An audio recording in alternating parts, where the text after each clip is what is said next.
مفتی طارق مسعود کے بیانات کے لیے طارق مسعود ایکسکلوسیو کو سبسکرائب کریں۔ طارق مسعود ایکسکلوسیو۔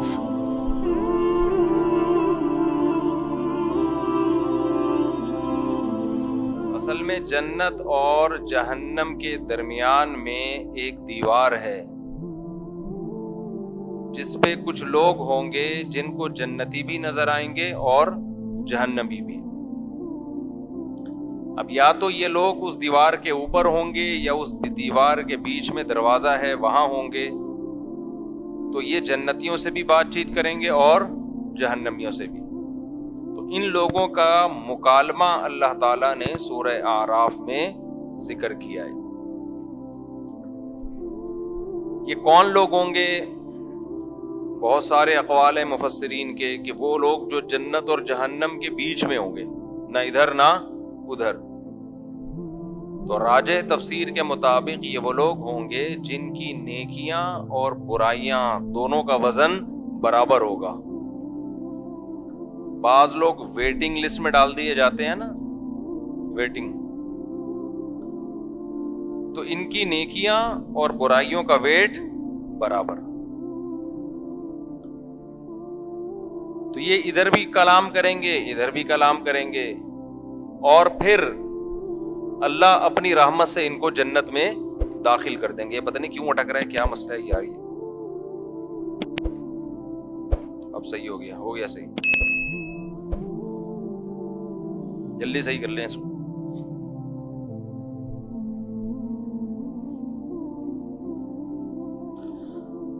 ایک دفعہ یہاں بیان ہو رہا تھا، ایک صاحب مسلسل نا نیچے بیٹھے ہوئے ادھر ادھر دیکھ رہے ہیں، نیچے یوں کر رہے ہیں، تو وہ بیان میں جا رہا ہے مسلسل ان کی ویڈیو نا، تو نیچے لوگوں کے مختلف کمنٹس، لوگ تو کمنٹس میں چھوڑتے تھوڑی ہیں، کسی نے کہا پتہ نہیں کیا کر رہا ہے، اب بیان ہو رہا ہے ادھر بندہ کیمرے میں آ رہا ہے، تو کسی نے کہا اٹھنی گم گئی ہے وہ تلاش کر رہا ہے، ٹھیک، اٹھنی گم گئی ہے وہ تلاش کر رہا ہے۔ تو جنت اور جہنم کے بیچ میں وہ لوگ جن کی نیکیاں اور برائیوں کا وزن برابر ہوگا، تو یہ کلام کریں گے جنتیوں سے بھی اور جہنمیوں سے بھی۔ تو وَعَلَى الْأَعْرَافِ رِجَالٌ يَعْرِفُونَ كُلًّا بِسِيمَاهُمْ، پہلے قرآن کہتا ہے وَنَادَى أَصْحَابُ الْجَنَّةِ أَصْحَابَ النَّارِ أَن قَدْ وَجَدْنَا مَا وَعَدَنَا رَبُّنَا حَقًّا۔ اللہ پہلے جنتیوں کو کہیں گے تم جہنمیوں سے کلام کرو، تو جنتی اور جنت اور جہنم کے درمیان جو پردہ ہے وہ ہٹا دیا جائے گا۔ تو جنتی جہنمیوں سے کہیں گے کہ ہمارے رب نے ہم سے گناہوں سے بچنے پر جو وعدے کیے تھے، آج ہم نے وہ وعدے اپنی آنکھوں سے دیکھ لیے ہیں اور ہم نے اس کو سچا پایا ہے۔ فَهَلْ وَجَدْتُم مَّا وَعَدَ رَبُّكُمْ حَقًّا، تمہارے رب نے جو تم سے وعدے کیے تھے کیا وہ تم نے بھی حق پائے ہیں؟ قالوا نعم، وہ کہیں گے ہاں، ہم نے جس آگ کا سنا تھا کہ ایک آگ ہوگی جو اللہ کے نافرمانوں کو جلائے گی، وہ آج آگ ہم نے اپنی آنکھوں سے دیکھ لی۔ تو اللہ فرماتے ہیں ایک شخص ندا آئے گی، جو فرشتہ ہوگا ندا لگائے گا، لعنت اللہ علی الکافرین، کہ اللہ کی لعنت ہو ان لوگوں پر جو اس آگ کا انکار کیا کرتے تھے۔ الذین اتخذوا دینہم لہوا ولعبا، یہ وہ لوگ تھے جنہوں نے اپنے دین کو کھیل تماشا بنا لیا تھا۔ یہ بار بار قرآن یہ بات ذکر کرتا ہے جہنم والوں کے لیے کہ انہوں نے اپنے دین کو کھیل اور تماشا، یعنی دین بھی انٹرٹینمنٹ کی چیز بن گیا۔ کل ہم نے پڑھا تھا نا کہ قرآن کن چیزوں کو فوکس کرتا ہے، والدین کے ساتھ اچھا سلوک کرو، اللہ کے ساتھ شرک مت کرو، یتیم کا مال مت کھاؤ، جھوٹ مت بولو، کردار میں ایک نمبری، بے حیائی کے قریب مت جاؤ۔ تو ان چیزوں کو چھوڑ کر دین کس چیز کو بنا لیا؟ یعنی دین کو بھی ایک انٹرٹینمنٹ کی چیز بنا لیا۔ چسکے لینے کے لیے مذہبی رسومات پوری کی جاتی ہیں، تو جو اصل دین تھا اس کو پس پشت ڈال دیا. آپ کہہ سکتے ہیں یہود و نصارہ نے اپنے دین کو کیسے انٹرٹینمنٹ بنایا. بھائی یہود و نصارہ نے بھی ایسے بنایا کہ قوم جن چیزوں میں مزہ آ رہا ہے نا, چسکے لے رہی ہے, ان چیزوں کو بیان کیا جا رہا ہے. یہود اور نصارہ کے علماء نے لوگوں کو گناہوں سے روکنا چھوڑ دیا تھا کہ قرآن کہتا ہے لولا ینہاہم الربانیون والاحبار عن قولہم الاثم واکلہم السحت. قرآن کہتا ہے یہودی اور عیسائیوں کے جو عالم ہیں وہ لوگوں کو جھوٹ بولنے سے اور حرام کھانے سے کیوں نہیں روکتے تھے. سمجھ رہے ہیں بات کو؟ وہ لوگوں کو جھوٹ بولنے سے اور حرام کھانے سے کیوں نہیں روکتے تھے؟ لبئس ما کانوا یعملون, بہت برا عمل کرتے تھے. تو رسومات چلتی ہیں مذہبی لوگوں کی بھی, کسی شخصیت کے فضائل بیان ہوں گے تو ایسے زمین آسمان کے قلابے ملا دیں گے, ایسا لگتا ہے اس سے بڑا اس کائنات میں کوئی کبھی پیدا ہوا ہی نہیں ہے. تو بلکہ الٹا انہوں نے حرام کھانا شروع کر دیا ان کے علماء نے. کیسے؟ ہدیے, نذرانے, غلط بیانی کر کے لوگوں سے نذرانے لینا, غلط بیانی کر کے. کیونکہ آپ جب کسی کی بات کی تائید کرتے ہو تو وہ آپ سے خوش ہو جاتا ہے. صحیح مذہب بتاتے تو بہت سے لبرل لوگ ان سے دور ہو جاتے. آج جیسے ہمارے بعض لبرل مولویوں نے پردے کے مسائل میں گڑبڑ کرنا شروع کر دی ہے. حیا عورت کے لیے, حیا عورت کا زیور ہے, حیا کو جتنا پروموٹ کیا جائے کم ہے. لیکن آپ دیکھ لیں ہمارا لبرل طبقہ حیا کو پروموٹ کرنے کے بجائے اب پردے کے مسائل میں تبدیلیاں کرنا شروع. موسیقی بھی حلال, اور یہ بھی حلال, اور یہ بھی حلال, اور یہ بھی حلال, پتہ نہیں کیا کیا حلال ہو رہا ہے مارکیٹ میں. ایک صاحب مجھے کہنے لگے سعودی عرب میں 10 رکعت تراویح ہو رہی ہے. میں نے کہا سعودیہ میں نائٹ کلب کھل رہے ہیں, ڈانس پروگرام ہو رہے ہیں, سینما گھر کھل رہے ہیں, تو اب ہمیں افسوس یہ نہیں ہے کہ 10 کھا گئے, خوشی اس پر ہے کہ 10 باقی رکھی ہوئی ہیں.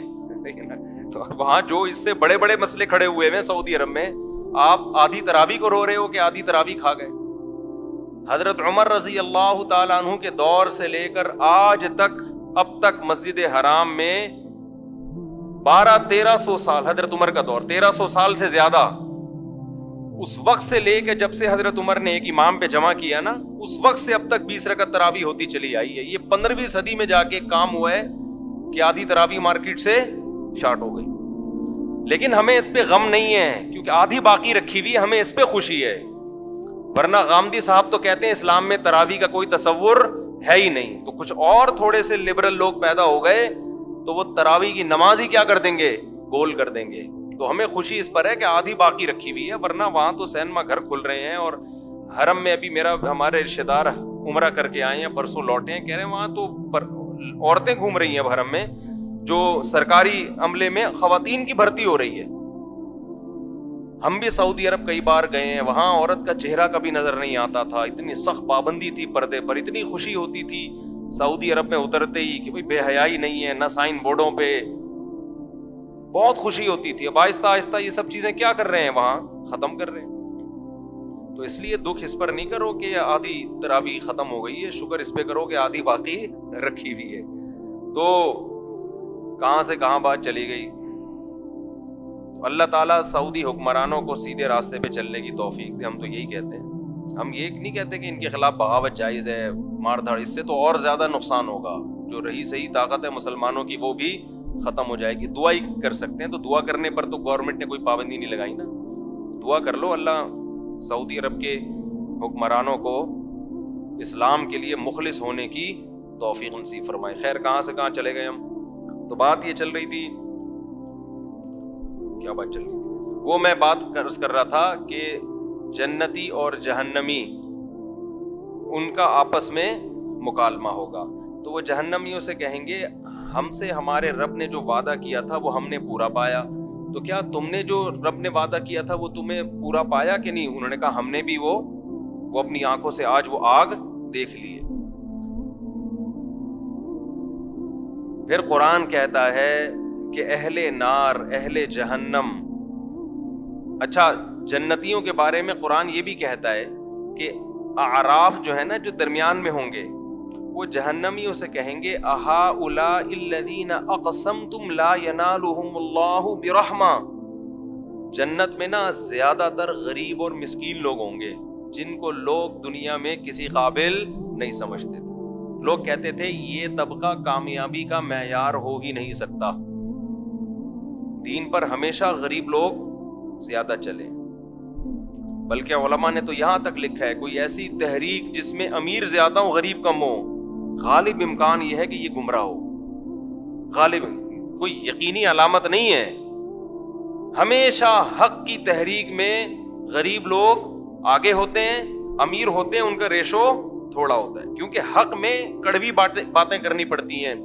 غریب آدمی کے لیے کڑوی بات کو سننا اور اس پر عمل کرنا آسان ہوتا ہے. امیر آدمی عام طور پر عیش پرستی والی زندگی چاہتا ہے.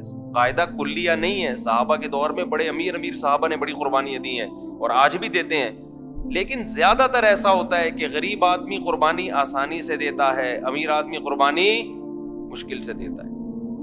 تو آج یہ بھی لوگ ایک معیار سمجھتے ہیں کہ جس کے گرد امیر طبقہ زیادہ ہو، لوگ کہتے ہیں یہ ہے صحیح. یہ کون ہے؟ صحیح عالم معلوم ہوتا ہے. یہ غلط ہے. تبلیغی جماعت جب شروع ہوئی ہے نا، پوری دنیا میں تبلیغ نے کتنا کام کر لیا. ساری غریب مسکین لوگوں نے شروع کی ہے. مالدار تو بہت بعد میں آئے ہیں تبلیغ میں. دنیا میں جہاں جاؤ تبلیغ کی برکت آپ کو نظر آئے گی. اس میں غریب لوگوں کی اکثریت زیادہ. قرآن جتنے واقعات بیان کرتا ہے، جتنے پیغمبروں کے واقعات، ہمیشہ ان پیغمبروں کی مخالفت امیروں کی طرف سے ہوئی ہے اور غریب طبقہ زیادہ تر ان پر ایمان لائے.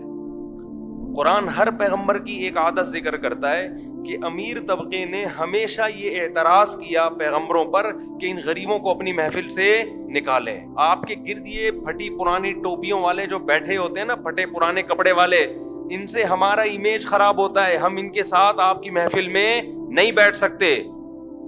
سمجھ میں آ رہی ہے بات؟ اور ہر پیغمبر نے ان کو ایک ہی جواب دیا ہے. وہ جواب کیا دیا ہے؟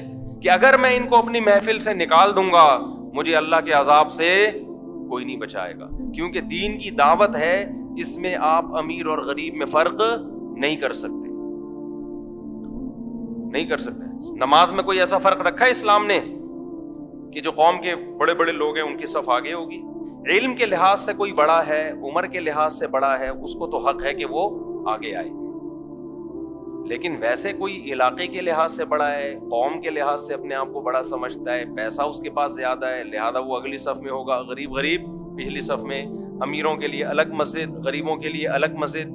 ایسا کوئی تصور ہے اسلام میں؟ کہیں بھی نہیں ہے ایسا کوئی تصور. ہمارے حضرت ایک واقعہ سنایا کرتے تھے حرمین شریفین میں. اچھا میں وہاں تو مجبوری ہے نا، سیکیورٹی کے نقطہ نظر سے بعض لوگوں کو پہلی صف میں کھڑا کیا جاتا ہے.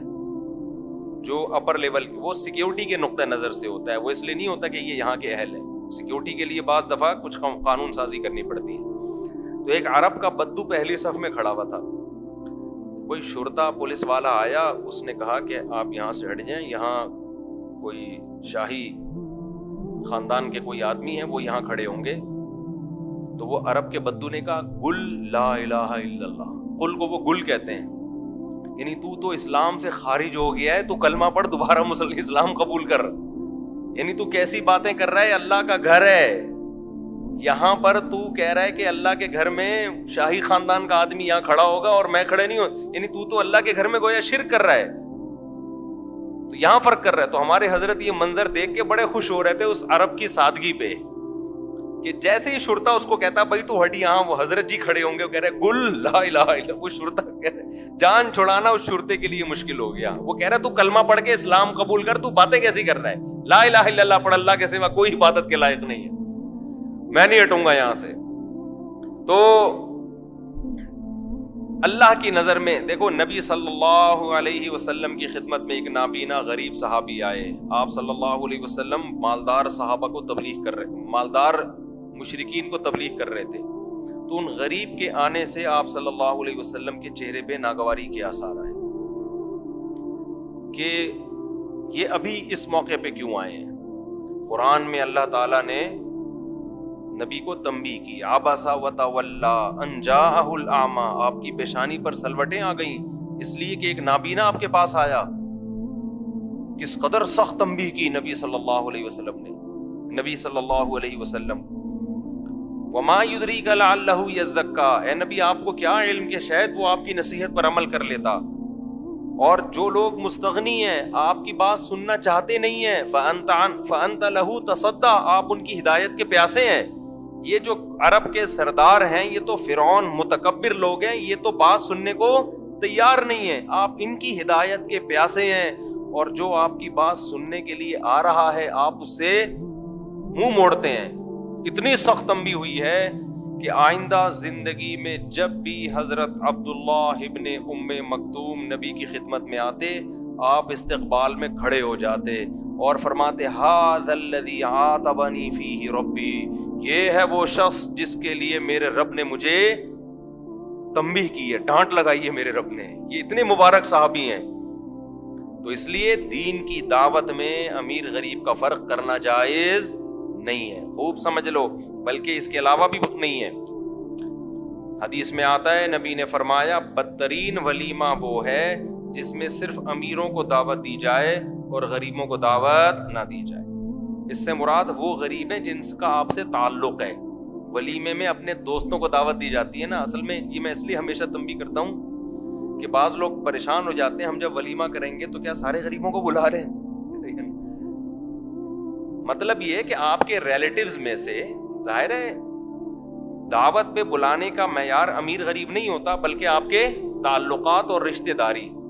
تو بعض دفعہ آپ یہ کرتے ہیں کہ آپ کے کوئی کزن غریب ہیں، ایک کزن کیا ہے مالدار ہے، تو مالدار کزنوں کو بلایا جا رہا ہے، غریبوں کو نظر انداز. جو رکشہ چلا رہے ہیں، جو ٹماٹر بیچ رہے ہیں، کوئی آپ کے کزن ایسے ہیں، خالہ پھوپھی ایسی ہیں جو بیچاری غریب ہیں، ان کو دعوت نہیں دی جا رہی. اور ایک آپ کی ممانی امریکہ سے تازہ آئی ہوئی ہیں، ٹھیک ہے نا، بڑا پیسہ ہے ان کے پاس، گولڈ ہے، ماموں کو بھی دعوت اور ممانی کو بھی دعوت. آپ کے دوست احباب میں امیر بھی ہیں غریب بھی ہیں. تعلق بعض دفعہ انسان کا کسی وجہ سے، ویسے تو ہر انسان کا اپنے معیار کے لوگوں سے ہی دوستی ہوتی ہے، یہ تو نیچرل ہے، یہ کوئی بری چیز نہیں ہے. امیر لوگوں کا اٹھنا بیٹھنا امیروں کے ساتھ ہوتا ہے، غریبوں کا اٹھنا بیٹھنا غریبوں کے ساتھ. دوستی تو کسی سے بھی ہو سکتی، لیکن کسی بیس پر اگر کوئی تعلق قائم ہو گیا تو صرف اس کو غریب ہونے کی بیس پہ نظر انداز کرنا یہ شریعت کی نظر میں بہت بری حرکت. ہوتا یہ ہے کہ جب آپ کرتے ہیں نا کوئی ولیمہ یا کوئی بڑی دعوت، آپ کے ریلیٹیوز میں غریب بھی ہیں امیر بھی ہیں، تو آپ امیروں کو دعوت دیتے ہو، غریبوں کو بلاتے ہوئے آپ کو شرم آ رہی ہوتی ہے کہ جب وہ آئے گا نا بنیان میں یا دھوتی میں یا بیچارہ سیدھے سادے سے کپڑوں میں آئے گا تو میں انٹروڈکشن کرواتے ہوئے مجھے شرم آئے گی. اپنے دوست پوچھیں گے یہ کون ہے بھائی جس کی ایک شلوار اوپر جا رہی ہے اور ایک شلوار نیچے جا رہی ہے، یہ کون ہے؟ آپ بتائیں گے میرے ماموں ہیں. تو آپ کا امیج کیا ہوگا؟ خراب. اب تمہارے ماموں ہیں، ٹماٹر بیچتے ہیں تمہارے ماموں، ہم تو سمجھتے تھے بڑے لینڈ لارڈ خاندان ہے یار تمہارا.